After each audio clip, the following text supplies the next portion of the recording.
Hello, hello, good morning. It's Monica from Life is Art, and this is the Friday 10 a.m. live at the Let the Games Begin online crop, and we are going to be doing some festive folds. And you will see that this will come in very handy for you when we get to some of the challenges. So let me just take a look here. I feel like everything's just slightly wonkadoodle on the mat this morning. Okay, so we're going to do festive folds, and this is a little bit of origami, but it's not hard origami. It's a simple step, but it's going to have a cool effect, and it's going to tie into one of the challenges, not today's, but I believe tomorrow's. And so I'm giving you a sneak peek, a little look ahead, and a little helpful hint on how to work on a particular project. Good morning, Joanne. If you're joining me live, just say hello or howdy so I know you're here. If you're watching later on replay, you can drop a comment so I know you stopped by. And we are going to be working with the Traditions of Christmas Designer Series paper pack, which is just a fancy way of saying pattern paper. And we are going to be also using some Secret C cardstock, and that is going to be the base for our card. So I have gone ahead and I've cut an 8.5 by 5.5 piece of Secret C. This is the two-tone, so double side, one's dark, one's light, two-tone cardstock. And I'm going to use my scoreboard to score it in half at 4 1/4, so we can make our card base just a standard card base. So 4 1/4 along the 8.5 inch side. There we go. And we're going to fold that in half. I'm folding it with the bump side to the inside, which is also the light side to the inside. And just crease that down, always creasing from the center to the outside, and we're going to go through that step every time as we're doing our festive folds. Good morning, Shauna. So there we've created our basic card base, standard card base. We're going to set that aside though for a minute because we have a few components to put together before we come back to that. So we're going to need to have 4 more pieces of that Secret C cardstock. Again, it's the two-tone. You can see the two tones there easily now that I have multiple pieces in my hand. So these are 4 pieces of 2 3/4 inch square. So 2 3/4 by 2 3/4, and I have 4 of them. Now, I will be posting the measurements afterwards when I post my photos, so you'll be able to see them there.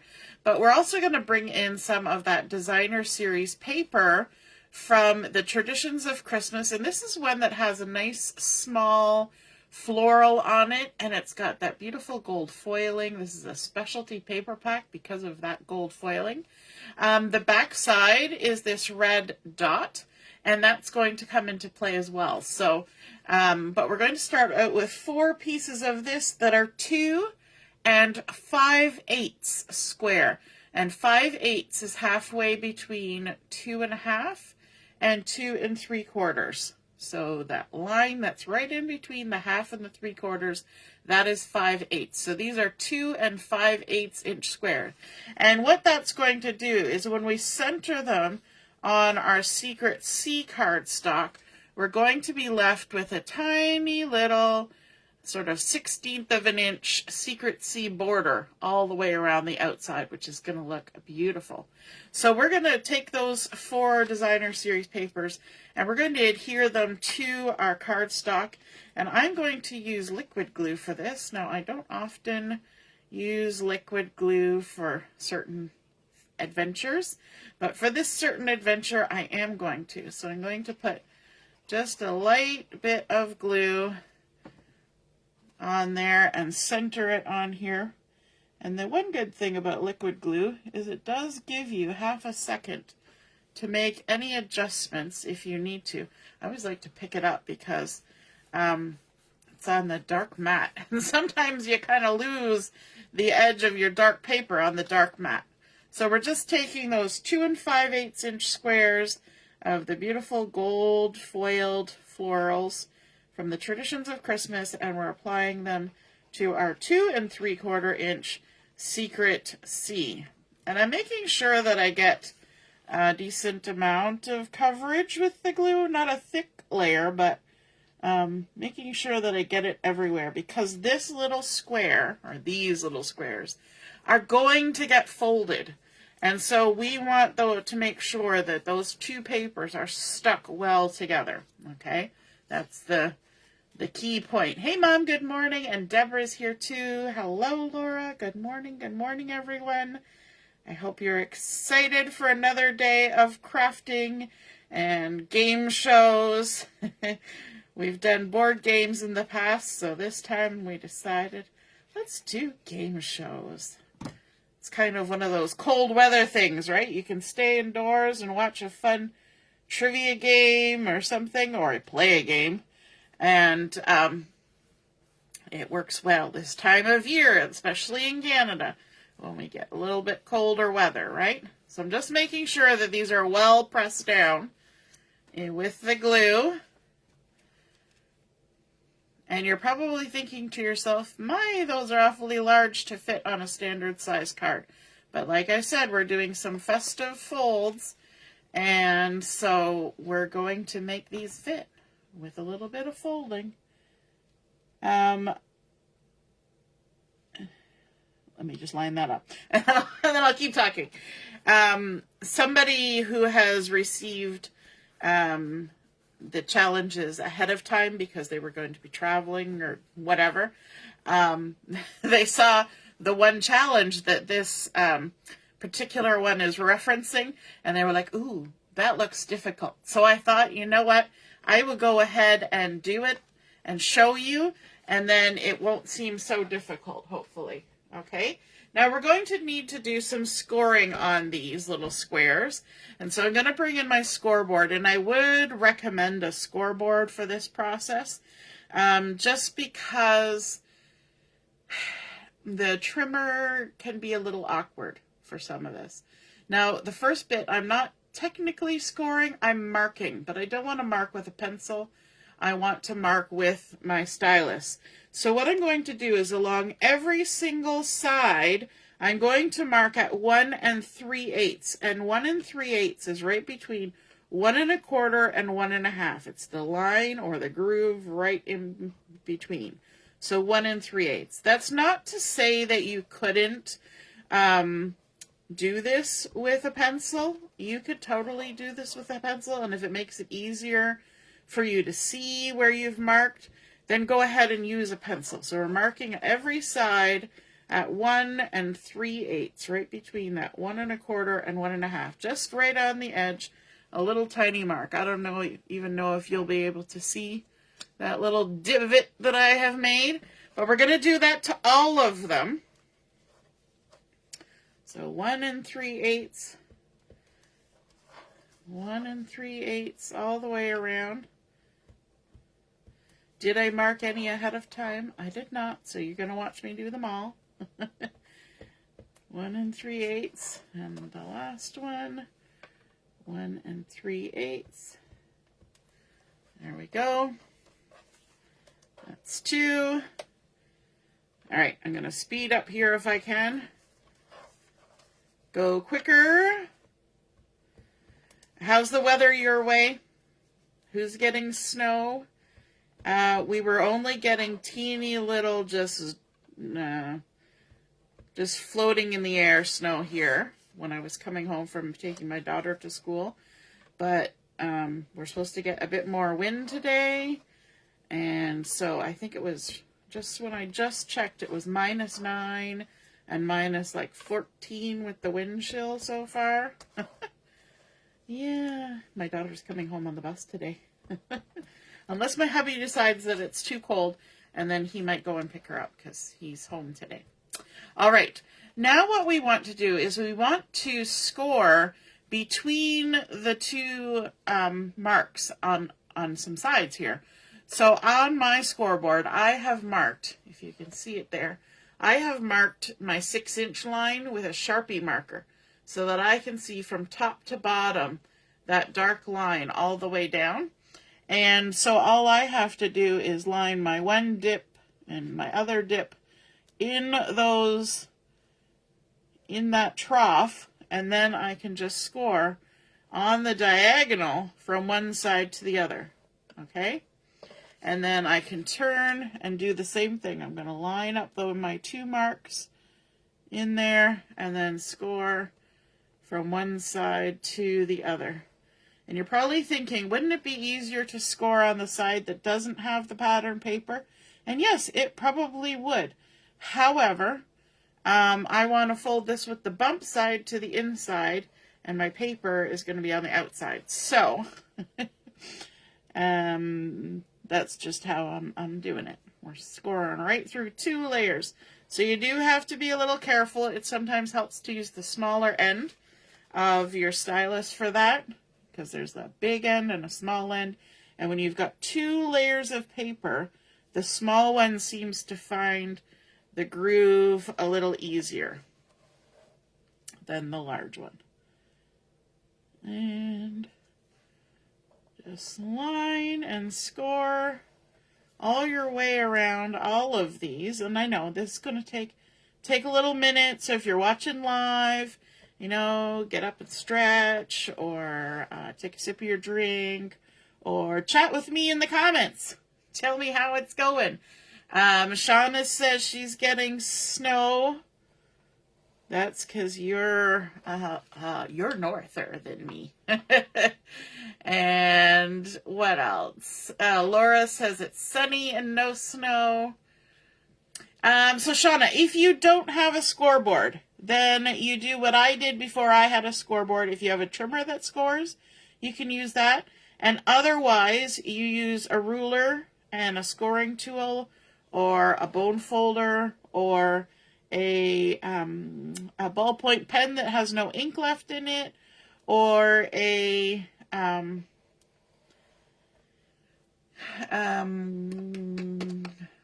words are escaping me. A mechanical pencil that has no lead in it. Also can do scoring. But yep, just use your ruler. That's what I used for years and years. And it helps if you have a mat like the one that's under here, because that will allow you to line things up nice and neat. Not quite as essential when you're doing diagonals, so I'll show you here. I'll do the last 2 using my ruler so you can see, as opposed to a scoreboard. I only got my scoreboard a few months ago, so this is new to me. Well, I guess more than a few months ago, about a year ago. So if you just have a mat like this with nice markings, you can do that. And what I would do is, because we're doing diagonals, if you want to make sure you're nice and straight, you could use your 6-inch line and line all the points up along the 6-inch line. And then you're going to find where your little divots are. And it's not necessarily going to be on a straight line on the paper or on your mat, but you can use the straight lines to make sure your ruler is straight. And then you're just going to go ahead and do that. That works just fine. Did I do all of them? No, I got one more to go. So again, you can just line it up on the 6-inch lines so that you know you're nice and straight. Hopefully I cut it straight. There we go. And then line our ruler up like that. And then just score across. There we go. Easy peasy. Alrighty. Now we're done with the scoring. Now for the creasing. So now what we want to do is we want to fold with the bump side to the inside. Okay, because we went through 2 layers, I don't know if you can see that. See, with the scoreboard, we get that nice little bump. With the mat, because there's nothing for it to push down into, you don't necessarily get the bump, but that is still the bump side. Okay, and so what we're going to do is we're going to fold on that first crease and make sure it's pretty straight, but we're not going to crease it down. Yes, the first one will crease down hard to start with. Okay, and then we're going to turn to this side, and this one we're going to have to, because it's 2 layers, we're going to have to make sure we're folding on that scored line. And we want to make sure that our 2 little points meet in the middle.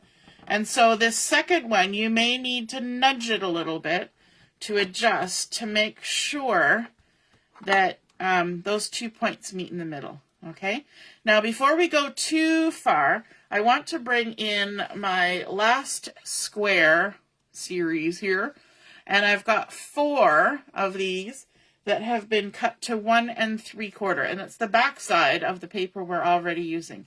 So these are cut to 1 3/4, and we're going to glue them on the inside, centered in that square panel in the center. And I want to kind of do this before we get all the scoring done, because blue, there we go. I want to get it done before we get all the scoring done, so that the scoring, we don't have to open it up. I don't want to do a hard open on my score lines. I did on this one just because I needed to find one of the score lines. Because when we're all done, this is going to be adhered to the front of our card with all of these folded in, and they're just going to pop a little bit. Okay, but we don't want to do a hard open on any of these once we've creased them down, because we do want them to try and stay folded in as much as they will fold in, if that makes sense. Does that make sense? Yeah, because the more you open and close them, the less likely they are to stay where you want them.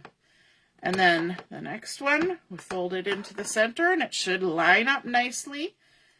And then our last one, of course, this is one that was done on the mat, so it's a little bit trickier just because of the layers, but we can get that, and it should meet in the middle.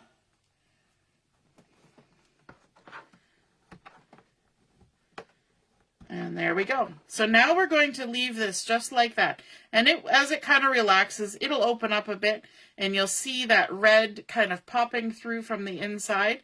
Now, when you put this card in your envelope to mail it, it'll kind of all get squished down again, so that even if they are popping out quite a bit when they're just sitting, they will eventually kind of lay down a bit.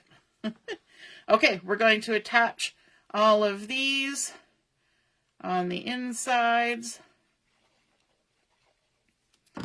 of our squares, and then we can fold them all up.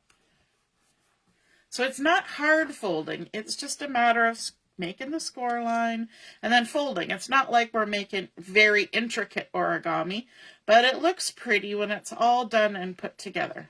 So this is for those of you who are joining us partway through, this is a quick little hint for a challenge that we're going to have, I believe, tomorrow.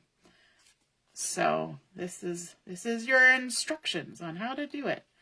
Because sometimes I put ideas on there and people will ask me, so how do we do that? So today you get a little hint, a little extra sauce. Laura says it's a balmy 45 degrees because she is down south. Yes, and Deborah says it's not snowing but cold in Oshawa. Yes, Joanne, it does. It looks like the bottom end of a jingle bell, right? You get the little crack from where the bell opens. Exactly. Kind of fun, kind of festive-y. All right, let's get these all folded up. And it kind of looks like little parcels. Reminds me of some like dumplings almost, right? Or pastries, where you fold in the sides and there's a little jam filling or something. That's making me hungry. Did I have breakfast today? I don't think I did. Maybe that's why I'm hungry. All right. It also gives sort of that pinwheel vibe-esque feeling, which makes it feel festive. There we go. So again, we fold in our first one, and then when we fold in the second one, we make sure that those 2 points are touching each other, right on the tips of their points. And if they're not, like that one was a little bit not, then you can kind of massage your score line to fix it. Because if the first two line up nicely, then the other two are going to have an easier time. And you won't have weird overlappings here, there, and everywhere. You want them kind of all to meet in the middle. There's a country song like that. Meet in the middle by the old Georgia pine. I think it's there ain't no road too long when you meet in the middle. Does that sound familiar to anybody? Okay, it looks as though I did not score one of my sides. Let me just fix that. These things happen. I was talking and not paying attention, and it needs to be scored. It's much easier to do this folding if that is scored. I'm surprised I didn't notice it when I was gluing down the paper.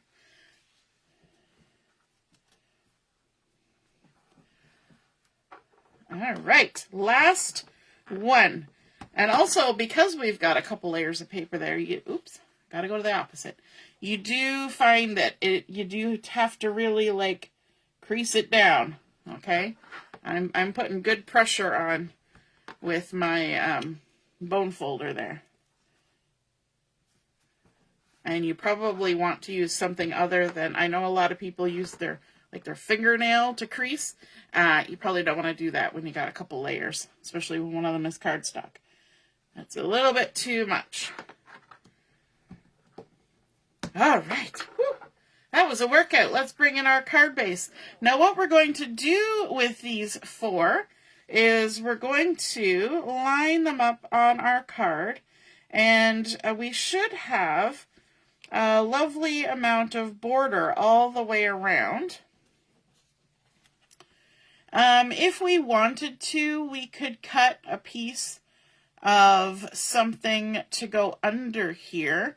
If I had a large enough piece of gold foil, I would probably actually cut a piece of gold foil that would go around there, which would be about a 4 1/8 inch square, because I think that would look really pretty. And you can kind of play with it too if you want. Like this one seems to have a lot of pink and not too much red, so we could always do a little switcheroo so that we've got some more reds touching up against it, and just pull in some other colors so you can play with it and see how you like it best. And then of course once we get it all lined up, we just need to glue it on down.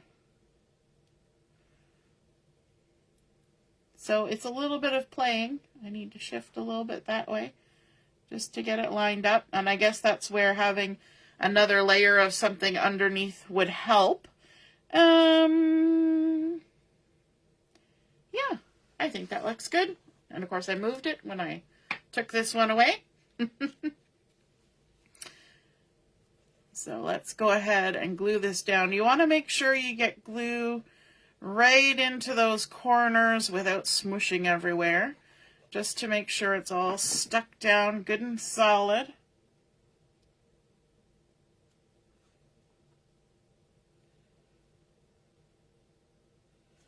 And then squish. Squish it all down. And I like that there are lots of florals on this. It's not just one big floral. You get all sorts of the little florals. So there's green, there's Secret Sea, there's the pink, there's the red, there's little berries, there's evergreens, there's leaves as opposed to evergreens. And I think that's a nice variety. Quite often when you're working with something that's so small, you don't get that much, but it's a small scale pattern, and that really helps. So you want to think about that when you're deciding what kind of patterns to use. So this one was from the Traditions of Christmas. stick that on down. And there are some larger patterns in there, some smaller patterns, some checks.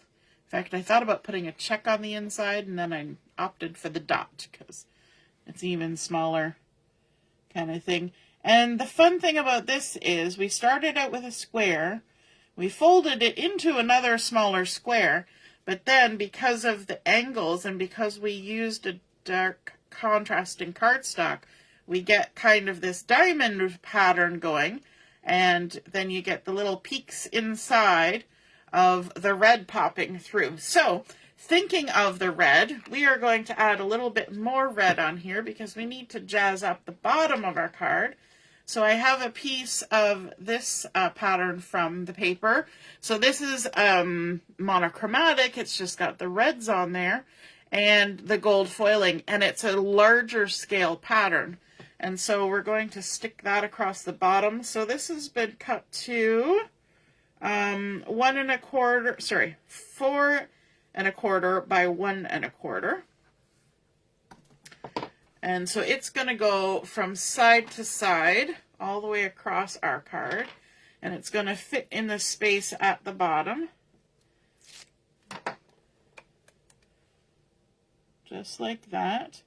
Do I want it right at the bottom? I think I do. I'm going to put it right at the bottom so that we still maintain that border all the way around. And then I'm going to come in, see that I do have some gold foil, I just don't have a lot of it, just a few scrappy bits. So this is 4 1/4 by 1/2 inch. And we're going to add that onto our card, and it's going to go right from side to side. It's going to make like a nice little belty band going across there. I'm going to see if we can center it like that. Put it all the way across, and now I do need to trim a little bit here because I can see that my pattern paper is sticking over the edge just a little bit. I tried to be a little bit generous with the cut so that I wouldn't have any blank gaps. And then from our collection of the greetings, those lovely sticker greetings that we have, I have pulled out this one that says Season's Greetings, and I liked the angle of this because we've got so many beautiful angles going on up here. And let me just grab the pack here. It's from this pack, which is the Greetings for You Mix and Match. So many fun things on there. And I was trying to decide if I wanted to add Secret C on that, but I think I'm just going to leave it as is. So because this is a sticker, all we have to do is peel off the backing and then stick it on down. Now I do have a little bit of a height difference going on my thing because I put that gold foil, but I don't think it's going to matter. So we're just going to center that top to bottom on there and stick it on down.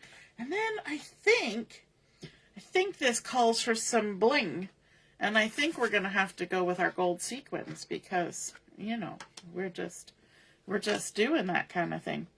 And maybe before we do that, we should perhaps add a little spot inside our card to do some writing, and I forgot to cut that. So just bear with me 1 second while I grab some cardstock for that. We're going to add a piece of the basic white, and it's going on the inside, so we're going to cut it to 5 1/4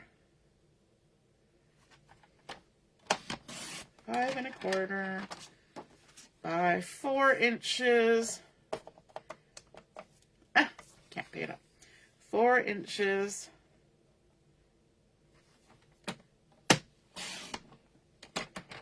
And we could always jazz it up with a little bit of the Designer Series paper. In fact, we can use the same Designer Series paper that we used on the front. Oops. Just grab a piece here. It's already pre-cut. we maybe don't need 1.5 inches, although we could if we wanted to maintain that look. Might as well. Let's do it. Let's do it. 4 inches, and because we've done that, we can just stick it right on in.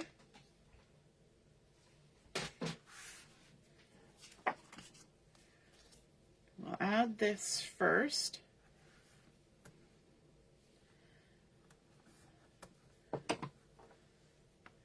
Like so. It's always good to give yourself a spot to write when your card is dark like that, when your base is dark, because yeah, you could use a white pen, but how many times have you gone to use your white pen and it doesn't write as nice as it should? It's okay for making dots and things, but occasionally if you try to write with white, it just kind of goops and skips and all that fun stuff. Not fun stuff. So there we go. We've added our writing space on the inside. Now we can add our bling. And let me grab my glue. We're going to add a little bling right there. And of course I'm using liquid glue on foil, which is always a treat, and it doesn't want to come out. Scrap paper. Better to have the goopy happen on a piece of scrap paper than on the gold foil. And then let's put a couple blings there.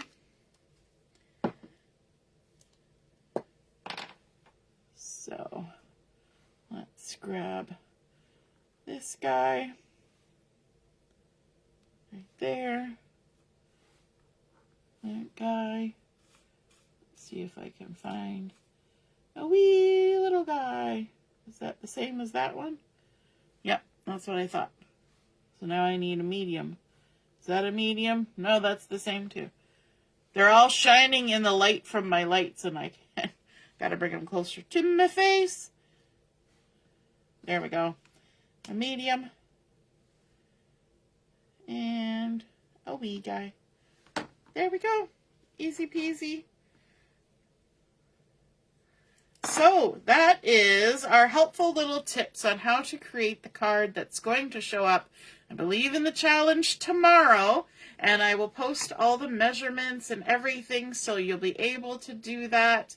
And yes, Laura, I will post the measurements. And there we go. So that is our fun festive fold card, making use of both sides of our pattern paper, some on the inside, some on the outside. We made our Secret C cardstock squares and then just scored and folded them up. And then, of course, adding a little extra bling down at the bottom there with our season's greetings.